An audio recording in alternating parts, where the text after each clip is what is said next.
फिर से लेकर आ चुके हैं आप लोगों के लिए शाम की सभी ताज़ा और बड़ी खबरें। एक एक कर आपको सारी खबरों की जानकारी देंगे। आज देश दुनिया में क्या कुछ हो रहा है। दरअसल दोस्तों, सबसे पहली जो बिग ब्रेकिंग न्यूज़ आ रही है, आपको बता दोस्तों, राहुल गांधी का केंद्र सरकार पर बड़ा हमला। बोले ये है नया भारत। जी हाँ, जहां पर मुसलमानों को घसीट घसीट कर मारा जा रहा है, आदिवासियों को पीटा जा रहा है, और दोस्तों आपको बता दें, बौद्ध धर्म वालों से जय श्री राम बुलवाया जा रहा है। इसके बारे में आपको विस्तार से बताएंगे। वहीं पर दोस्तों अगली बिग ब्रेकिंग में हम आपको बताएंगे, जी हाँ, संजय रावत भड़क के बोले फिलहाल योगी आदित्यनाथ के बस की नहीं है। जी हाँ, उत्तर प्रदेश की कानून व्यवस्था जीरो हो चुकी है। उत्तर प्रदेश की जनता योगी को हटा देना चाहती है अब सत्ता से। इसके बारे में भी आपको विस्तार से बताएंगे। वहीं पर दोस्तों किसान नेता राकेश टिकैत बोले फिलहाल हम अपना खून तक देने को तैयार हैं। जी हाँ, जिस तरीके से किसानों को पीटा गया है, इसका अंजाम सरकार को भुगतना होगा। इसके बारे में भी आपको विस्तार से बताएंगे। वहीं पर दोस्तों मोदी और नीतीश में भी हुई आर पार की। दरअसल नीतीश ने ऐलान कर दिया कि अकेले उत्तर प्रदेश में चुनाव लड़ेंगे। इसके बारे में भी आपको विस्तार से बताएंगे। वहीं पर दोस्तों वीडियो वायरल, बौद्ध धर्म की लड़की से दोस्तों कहा जा रहा है, बौद्ध धर्म की लड़की और लड़के से कहा जा रहा है बोल जय श्री राम। जी हाँ, और लड़की के साथ दोस्तों बदतमीजी की जा रही है कि तुम लोग जय श्री राम क्यों नहीं बोल रहा। अब देखिए दोस्तों, ये है नया भारत। पहले मुसलमानों को टारगेट कर रहा है, रोज मुसलमानों को 2-4 वीडियो आ रहा है। उसके बाद दोस्तों दलित समाज की पिटाई हमने आपको बताई। अब जो एक और वीडियो वायरल हो गया है जिसमें बौद्ध धर्म के लोगों को घेरा जा रहा है, यानी कि अब मुसलमानों के साथ साथ उनसे भी जय श्री राम के नारे लगवाए जाने की साजिश हो रही है। इसके बारे में भी बताएंगे। वहीं पर दोस्तों अगली बिग ब्रेकिंग में हम आपको बताएंगे, जी हाँ, दरअसल दोस्तों आपको बता दे, गांव जो है यहाँ पर धीरे धीरे कर गांव में जो है यहाँ पर दोस्तों आपको बता दे लगातार मोदी के खिलाफ रोष बढ़ता जा रहा है। किसानों ने दोस्तों ठान ली है कि अगर बीजेपी वाले आए तो इनको दौड़ा दौड़ा कर पीटा जाएगा। इसके बारे में आपको विस्तार से बताएंगे। वहीं पर दोस्तों वीडियो वायरल होने के बाद आपको बता दें, कबाड़ी वाले की जमकर पिटाई का वीडियो जब वायरल हुआ, उससे जय श्री राम बुलवाया गया। उसके बाद सोशल मीडिया पर एक भयंकर तरीके से दोस्तों आग सी लग गई है। दरअसल हर कोई बोल रहा है कि बीजेपी खुद चाहती है कि जानबूझकर जो है यहाँ पर दोस्तों आतंक फैले और हिंदू मुसलमान हो। इसके बारे में भी आपको विस्तार से बताएंगे। वहीं पर दोस्तों अगली बिग ब्रेकिंग में हम आपको बताएंगे, वारिस पठान का मोदी पर बड़ा हमला। बोले सुप्रीम कोर्ट ने कहा है कि मॉब लिंचिंग पर एक कानून बनाया जाए, लेकिन आखिर ऐसी क्या वजह है जो मोदी सरकार मॉब लिंचिंग पर कानून ही नहीं बनाना चाहती। सोचिए दोस्तों, आप जब सुप्रीम कोर्ट तक ने ये कहा है कि मॉब लिंचिंग पर एक कानून बनना चाहिए, लेकिन सरकार वो कानून बनाना ही नहीं चाहती, क्योंकि बीजेपी खुद चाहती है दोस्तों, मोदी खुद चाहते हैं कि इस देश में मुसलमानों को पीटा जाए, जय श्री राम के नारे बुलवाए जाए, उसके बाद अपनी राजनीति चमकाई जाए। वरना ऐसी कौन सी आफत है जो सुप्रीम कोर्ट ने कहा उसके बाद भी कानून नहीं बन रहा है। इसके बारे में भी बात करेंगे। वहीं पर अगली बिग ब्रेकिंग में हम आपको बताएंगे दोस्तों, जी हाँ, दरअसल आपको बता दें 2024 के चुनाव के लिए अभी से ही कांग्रेस की रणनीति तैयार हो गई है। भले ही 2024 में चेहरा किसी का भी हो दोस्तों, लेकिन यहाँ पर साफ दिखाई दे रहा है कि अब कांग्रेस ने ऐलान कर दिया कि फिलहाल आज़ाद कराना है फिर से एक बार देश को। एक बार गांधी जी ने कराया था, अब गांधी परिवार ही वापस से ये मुहिम छेड़ेगा मोदी के खिलाफ। इसके बारे में भी आपको विस्तार से बताएंगे। तो सारी खबरें दोस्तों एक एक कर देंगे।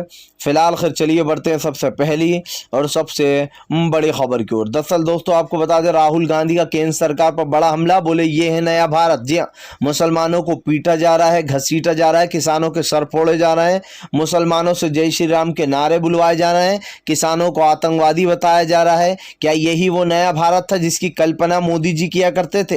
दरअसल दोस्तों राहुल गांधी ने कटाक्ष करते हुए कहा है कि नरेंद्र मोदी ने कहा था मैं देश नहीं बिकने दूंगा। पहले उन्होंने एक एक कर देश का सौदा कर दिया। उसके बाद नरेंद्र मोदी ने कहा था कि मैंने एक नया भारत बनाऊंगा। क्या ये नया भारत वही है?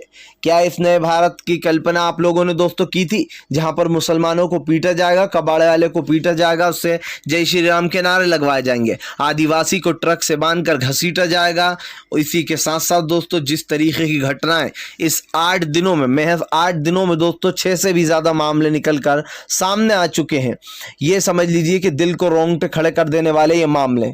आप देखिए, एक फेरी वाला जाता है, उसको पीटा जाता है और बोला जाता है तू हमारे एरिया में कैसे आया। अब सोचिए, ये भी लोग, अब ये लोग एरिया तय करने लगे। और उसके बाद एक कबाड़े वाले को पीटा जाता है और कहते हैं जय श्री राम के नारे लगा, वो नारे नहीं लगाता तो उसको पीट दिया जाता है। आज राहुल गांधी का कहना है कि क्या मोदी जी का वो ये नया भारत यही है जिसकी कल्पना आपने और हमने की थी, या फिर मोदी जी ने कहा था कि देश को नहीं बिकने दूंगा। अब दोस्तों, राहुल गांधी की बातों में एक सच्चाई है। राहुल गांधी जब भी कुछ बात करते हैं, राहुल गांधी का कहना है कि ये सोच संघी और आरएसएस की है। जी हाँ, संघी और आरएसएस की सोच पर दोस्तों देश बर्बाद होने जा रहा है। बस ये समझ लीजिए कि मोदी ने खुली छूट दे रखी है गुंडों को कि जाओ बेटा मॉब लिंचिंग के करो, हम इस पर कोई कानून नहीं बनाएंगे फिलहाल। खैर चलिए हम बढ़ते हैं दोस्तों एक और अगली बिग ब्रेकिंग की तरफ। बता दोस्तों अगली जो बड़ी खबर निकल के आ रही, किसान नेता राकेश टिकैत का बड़ा ऐलान, बोले देश के लिए अपनी जान भी देने को तैयार हैं। जी हाँ, अंत तक लड़ेंगे, क्या खून का खतरा भी दे देंगे देश को। दरअसल दोस्तों राकेश टिकैत का कहना है कि सरकार की मनमानी और सरकार की जो गुंडागर्दी है वो बढ़ती चली जा रही है। अगर सरकार का यही रवैया रहा किसानों के साथ और यही गुंडागर्दी से किसानों के हाथ पैर तोड़े गए या उनका सर फोड़ा गया तो ईंट का जवाब पत्थर से देंगे। आपको बता दें दोस्तों, राकेश टिकैत का कहना है कि हम 2 मिनट में बक्कल उखेड़ सकते हैं, लेकिन हम हिंसा नहीं चाहते थे। लेकिन जिस तरीके से किसानों के सर फोड़े गए हैं, ये सब कुछ उस आईएएस अधिकारी की वजह से हुआ है। राकेश टिकैत का कहना है ये जी आईएएस अधिकारी जो है ये संघी सोच का है। जी हाँ, इसकी सोच संघी है। अब आप समझिए दोस्तों, आरएसएस और संघी मिलकर देश को किस तरीके से बर्बाद करने में लगे। राकेश टिकैत का साफ कहना है जो भी हो रहा है ये सब कुछ खट्टर और मोदी के कहने पर हो रहा है। आईएएस का जो अधिकारी था उसकी सोच भी संघी थी। जिस तरीके से किसानों को पिटवाया गया, उनके सर फुड़वाए गए हैं, इसको लेकर साफ कर दिया है राकेश टिकैत ने कि फिलहाल अब तैयार रहें। जी हाँ, अब तैयार रहें, क्योंकि अब की बार किसान जब सामने आएगा तो वो ईंट का जवाब पत्थर से देगा। आपको बता दूं दोस्तों, अगर अब किसानों से पंगा लिया गया तो किसान भी पेल देगा। किसान इतने दिनों से शांत था, सिर्फ दौड़ा दौड़ा कर भगा रहा था, लेकिन अब तो इन्होंने किसान की दुखती रग को पकड़ लिया। और कहते हैं दोस्तों, जब किसी की दुखती रग पर हाथ रख दो तो वो इंसान पूरी तरीके से घिर जाता है। अब आप समझिए, जिस तरीके से उस इंसान को, किसानों को पीटा गया है, उनके सर फोड़े गए, ये बात साफ है। ये बात साफ है कि प्रधानमंत्री नरेंद्र मोदी के नेतृत्व में किसानों की यह हालत हो रही है। अब आप देख लीजिए, ये है वो देश का प्रधानमंत्री जो एक नया भारत बनाने की फिराक में था। फिलहाल चलिए हम बढ़ते दोस्तों एक और अगली ब्रेकिंग की तरफ। बता दोस्तों अगली जो बड़ी खबर निकल आ रही है, आपको बता दें गोगोई को राज्यसभा का क्यों बनाया हिस्सा। जी हाँ, भयंकर हंगामा हो गया दोस्तों गोगोई को लेकर। सुप्रीम कोर्ट में एक याचिका भी दायर कर दी गई है। दरअसल दोस्तों रंजन गोगोई के ऊपर गंभीर आरोप लगते हैं शुरू से ही, क्योंकि जैसे उन्होंने सुप्रीम कोर्ट का पद छोड़ा था उसके बाद ही बीजेपी में दोस्तों राज्यसभा में जगह दे दी थी गोगोई को। अब आप समझिए, गोगोई के बड़े बड़े फैसले मोदी के हक में थे दोस्तों, चाहे वो राम मंदिर बाबरी मस्जिद वाला फैसला हो, या दोस्तों आप देख लीजिए किसान का मुद्दे उठे हों। जब उस टाइम एनआरसी सीएए का मुद्दा हो, किसान का था नहीं, एनआरसी सीएए का मुद्दा भी मोदी के पक्ष में गया था। और गोगोई का राज जब तक रहा दोस्तों, इस बंदे ने नरेंद्र मोदी के हक में सारे फैसले दिए, या फिर यूं कह सकते हैं कि कानून को तार तार किया है रंजन गोगोई और यश बोबड़े ने।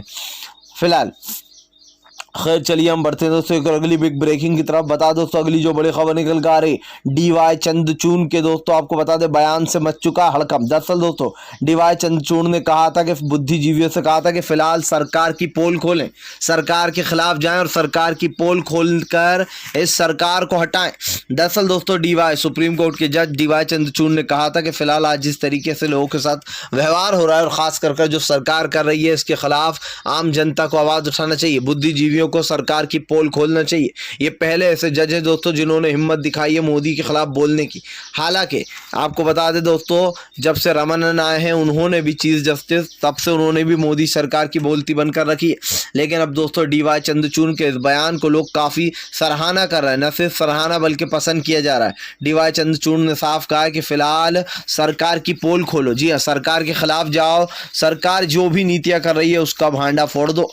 साफ दिखाई दे रहा है दोस्तों कि अब तो जजों ने भी मोदी के खिलाफ मोर्चा खोलना शुरू कर दिया, लोगों को एडवाइस देना शुरू कर दिया। ये दोस्तों हम बताता है कि हमारे भारत में अभी भी कुछ लोग ऐसे हैं जो बिकते नहीं हैं, जिनका ईमान बिकाऊ नहीं है, जो देश के लिए सोचते हैं। क्योंकि अगर हर इंसान दोस्तों अपने बारे में सोचने लगा तो देश तो बर्बाद हो जाएगा। लेकिन आज जिस तरीके की हालत है, जिस तरीके के हालात निकल कर सामने आ रहे हैं, इससे साफ पता चलता है दोस्तों कि फ़िलहाल बहुत ही ज़बरदस्त तरीके से मोदी सरकार की पोल खुली है फ़िलहाल। खैर चलिए हम बढ़ते दोस्तों एक और अगली ब्रेकिंग की तरफ। बता दोस्तों अब एक और नया मामला सामने। दरअसल दोस्तों पहले मुसलमान, फिर दलित, उसके बाद दोस्तों आपको बता दें अब बौद्ध धर्म की बारी। जी हाँ दोस्तों, अभी तो सिर्फ दोस्तों कहते हैं ना कि अभी तो सिर्फ पारी है, अगली बारी तेरी है।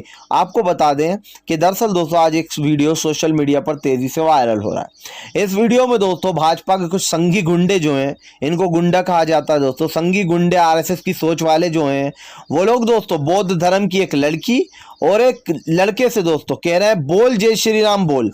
आपको बता दें ये वीडियो सोशल मीडिया पर वायरल हो रहा है। लोगों ने कहा बस अब यही देखना बाकी रह गया था। पहले मुसलमानों को पीटा गया, उसके बाद दलित समाज ब्राह्मणों को पीटा गया, और अब जो है यहाँ पर बौद्ध धर्म की बारी आ गई है। आपको बता दोस्तों दरअसल इन लोग को हिंदुत्व से कुछ लेना देना नहीं है। ये दोस्तों सिर्फ बीजेपी का ठेकेदार है। ये लोगों को बीजेपी ने काम पे लगा रखा है कि लोगों को पीटो, जय श्री राम के नारे बुलवाओ और हमारी राजनीति को चमकवा दो। क्योंकि जैसे ही चुनाव आने वाले हैं दोस्तों, जब से ये घटनाएं तेज हो गई हैं। आपको बता दो दोस्तों लड़की को आप इस वीडियो में बौद्ध धर्म की लड़की है, बौद्ध धर्म का लड़का है, इन दोनों से बहुत ही बदतमीजी से बात की जाती है और कहा जाता है बोल जय श्री राम का नारा। जब लड़का बोलता है आप इतनी बदतमीजी से कैसे बात कर सकते हैं, हमसे अच्छे से बात कीजिए, तभी वो लोग बोलते हुए नजर आते हैं। हमारे बात करने का स्टाइल यही है, हम ऐसे ही बात करेंगे। लड़की बोलती है आपको अगर प्रॉब्लम है तो हम यहाँ से हट जाते हैं। आपको बताया दोस्तों वो दोनों किसी तरीके से अपनी जान बचाकर वहां से भाग निकले। आप सोचिए जो बेचारे बौद्ध धर्म के लोग हैं उन लोगों को भी पीटा जा रहा है। यानी कि जो कोई अगर आप हमारे देश में दोस्तों रिसर्च करने आया है किसी कल्चर पर, मान लीजिए मंदिर पर कोई किसी रिसर्च करने आया है और आप उसको वहीं पर घेर लोगे, आप उससे बोलोगे कि लगा जय श्री राम के नारे। मुझे दोस्तों एक चीज समझ में नहीं आती है कि ये मैं जानता हूं हालांकि कि ये लोग दोस्तों भाजपा के भेजाए हुए टट्टू हैं, जो लोग अब हिंदू मुसलमान कर उत्तर प्रदेश के चुनाव की तैयारी कर रहे हैं। लेकिन मुझे ये समझ में नहीं आता दोस्तों कि जबरदस्ती जय श्री राम के नारे बुलवाने से हो क्या जाएगा। क्या वो बंदा हिंदू बन जाएगा? क्या जो जिसका धर्म कोई और था वो जय श्री राम बोलने से कुछ और हो जाएगा? दोस्तों हमने देखा है कि बहुत सारे जो हिंदू भाई हैं वो दरगाहों में जाते हैं, दरगाह पर जाते हैं, माथा टेकते हैं। यहाँ तक कि दोस्तों जिनकी दोस्ती होती है मुस्लिमों से, उन्होंने कई बार अल्लाह अकबर के नारे लगाए हैं, ताज़ियों में गए हैं। तो मुझे ये समझ में नहीं आता कि इससे क्या होता है। कई बार दोस्तों लोगों ने देखा होगा आपने, मुस्लिमों ने मंदिर के लिए मूर्तियां बनाते हैं और बहुत सारी चीज़ें ऐसी हैं जो हिंदू मुसलमान भाई मिलकर करते हैं। लेकिन इस तरीके की गुंडागर्दी, ज़बरदस्ती कराना कि भैया ज़बरदस्ती जय श्री राम बोलो, और अब सिर्फ मुसलमानों तक ही नहीं रहा है, अब तो हिंदू भाई जो है उनके ऊपर भी वो कर दिया इन लोगों। आपने देखा होगा अभी नेशनल दस्तक के एक पत्रकार हैं दोस्तों, कुछ दिन पहले दिल्ली में उनको घेर लिया गया था और उनसे कहा जा रहा था कि लगा जय श्री राम का नारा अगर तू हिंदू है तो। उसने कहा था कि मैं जय श्री राम का नारा जबरदस्ती नहीं लगाऊंगा, अगर तुम लोग इतने सारे लोग मुझे घेर कर बोलोगे कि लगा जय श्री राम का नारा तो मैं नारा नहीं लगाऊंगा। सोचिए दोस्तों, पत्रकार ने साफ साफ कह दिया कि मैं भैया नारा नहीं लगाऊंगा। क्या वो पत्रकार मुसलमान था दोस्तों? नहीं, वो पत्रकार हिंदू भाई था।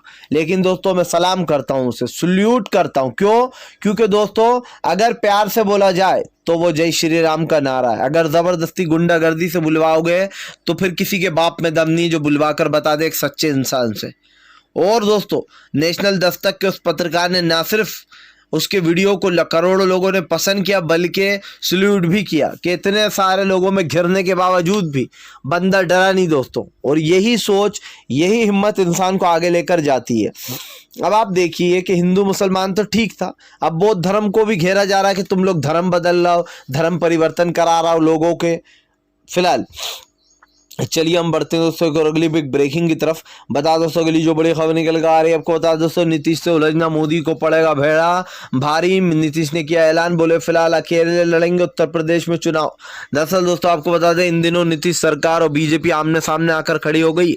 नीतीश ने ऐलान कर दिया है।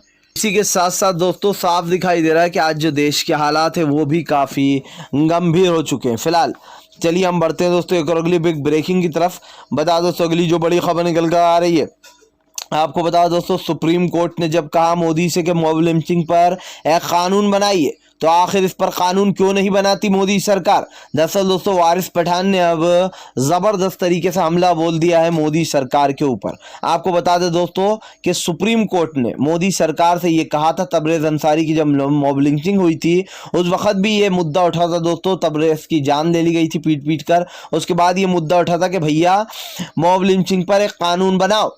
सुप्रीम कोर्ट ने खुद ये कहा है कि मॉब लिंचिंग पर एक कानून बनना चाहिए, लेकिन दोस्तों मोदी सरकार मॉब लिंचिंग पर कोई कानून नहीं बनाना चाहती।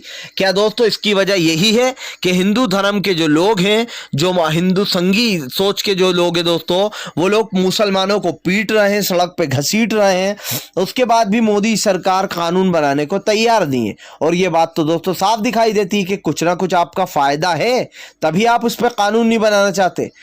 यानी कि आपने ये सोच लिया कि देश में मॉब लिंचिंग के कराना है क्योंकि इससे बीजेपी को फायदा मिल रहा है। भाई उत्तर प्रदेश के चुनाव आने वाले हैं, उसमें चुनाव जब आएंगे तो आप समझ सकते हो दोस्तों कि बीजेपी को कितना फायदा मिलेगा। इसीलिए फिर से जय श्री राम, हिंदू मुसलमान, बस इस तरीके की सोच जो है दोस्तों लोगों की सामने आ रही है और इस तरीके से ये सब कुछ चल रहा है। अब आप समझ सकते हैं भारत किस ओर जा रहा है, इसकी सोच किस ओर जा रही है और सरकार किस ओर है। यानी कि गुंडागर्दी, मवालीगिरी, ये सब कुछ भारत के जो भारत में नहीं होता था वो आज हो रहा है। और दोस्तों वारिस पठान की बात में दम है कि भाई अगर आपको इतना ही मॉब लिंचिंग का आप बोल रहे हो कि हम कार्रवाई करते हैं, हम उन लोगों को पकड़ लेते हैं, तो आप एक कानून क्यों नहीं बना देते हो फिलहाल। चलिए हम बढ़ते हैं दोस्तों एक और अगली बिग ब्रेकिंग की तरफ। बता दोस्तों अगली जो बड़ी खबर निकल कर आ रही है आपको बता दे, फिलहाल एक के बाद एक मोदी सरकार को बड़े झटके लग रहा है। आपको बता दे अब जो यहाँ पर राम चडूनी ने ऐलान कर दिया, बोले किसान के खून का बदला लेंगे। जी हाँ, ईंट का जवाब पत्थर से देना आता है किसानों को। गुरनाम चडूनी का कहना है कि किसानों पर मोदी अपनी तानाशाही चला रहा है और जिस तरीके से किसानों को पीटा गया घसीट घसीट कर, इसको लेकर आपको बता दोस्तों अब यहाँ पर गुरनाम चडूनी ने कहा कि महापंचायत होने वाली है और महापंचायत में फैसले लिए जाएंगे अब पुलिस और प्रशासन के खिलाफ। जी हाँ दोस्तों, अब की महापंचायत काफ़ी अलग होने वाली है। किसान नेता राकेश टिकैत ने भी बताया कि इस महापंचायत में सब मुद्दों पर बात होगी। जिस तरीके से किसानों को घेरा जा रहा है, पीटा जा रहा है, उनके सर फोड़े जा रहे हैं, इन मुद्दों पर भी अब बात होगी। आपको बताया दोस्तों मोदी ने खूब तालिबान तालिबान अफगानिस्तान करवाया चैनलों पर, लेकिन लगता है अब अफगानिस्तान और तालिबान ठंडा पड़ रहा है। साफ दिखाई दे रहा है दोस्तों अब किसान फिर से एक बार अपनी हुंकार भर चुके हैं। किसानों को डराया धमकाया तो इसका अंजाम अच्छा नहीं होगा।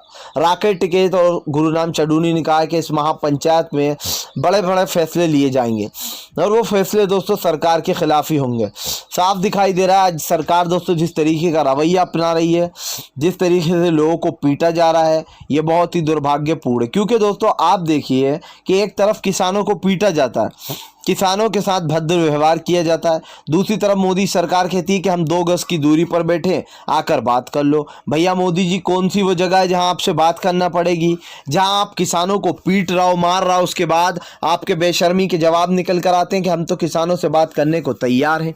यानी कि इस देश के जो बिगड़ते हालात है दोस्तों उस पर भी मोदी सरकार कोई संज्ञान लेने को तैयार नहीं है। अब आप समझिए देश के जो हालात हैं और जो देश में दोस्तों हो रहा है ये आपके सामने, इस बात को मैं झुटला नहीं सकते आप और हम कि आज जो देश की हालत है वो नरेंद्र मोदी की वजह से ही है। और दोस्तों यहाँ पर जो भी हो रहा है ये आपके सामने हो रहा है, ऐसा भी नहीं कि लोग बीजेपी को बदनाम कर रहा हूँ। फिलहाल चलिए हम बढ़ते दोस्तों एक और अगली बिग ब्रेकिंग की तरफ। बता दोस्तों अगली जो बड़ी खबर निकल कर आ रही है, एक हफ्ते में 200 अधिक से अधिक केस निकलकर सामने है। मुसलमानों को पीटा गया। सबसे पहला दोस्तों आपको बता जो मामला हुआ था वो चूड़ी वाले का, चूड़ी वाले को पीटा गया, संघियों ने जमकर पीट दिया। उसके बाद दोस्तों एक मुसलमान फेरी वाले को पीटा गया, उस फेरी वाले मौलाना को इतना पीटा गया कि उसको हॉस्पिटल जाकर उसकी मरहम पट्टी करवाना पड़ी। जिसके बाद दोस्तों एक कबाड़े वाले को पीटा जाता है, उससे कहा जाता है कि भैया जय श्री राम श्याम के नारे लगा। उसके पहले दोस्तों योगी के घर से वीडियो निकल कर आया था जहां पर एक मुस्लिम ऑटो चालक को जमकर पीटा गया, उसकी बेटी हाथ जोड़ती रही, लेकिन दोस्तों इन कह सकते हैं संगी सोच वालों ने जरा सा रहम नहीं खाया। उसके बाद दोस्तों कल भी 2 घटनाएं हुई जहां पर बैटरी वाले को चोरी के आरोप में बेल्ट से पीटा गया। अब आप समझिए दोस्तों, ये मामले जो लगातार निकलकर सामने आ रहे हैं, इसकी जिम्मेदारी कौन लेगा?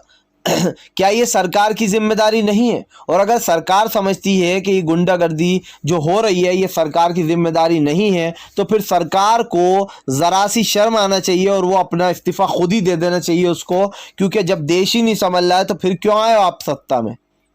फिलहाल अगर आप भी शांतिपूर्ण ढंग से पीएम की इन सभी गलत नीतियों का दिल से विरोध करते हो और आप मानते हो कि ये सरकार सिर्फ एक तानाशाह सरकार है, इसको तत्काल में अपना इस्तीफा दे देना चाहिए, तो इस वीडियो को ज़्यादा से ज़्यादा शेयर कीजिए, लाइक कीजिए, और अगर आप हमारे चैनल पर पहली बार आएँ तो इसको सब्सक्राइब करके पास में घंटी आएगी इसको भी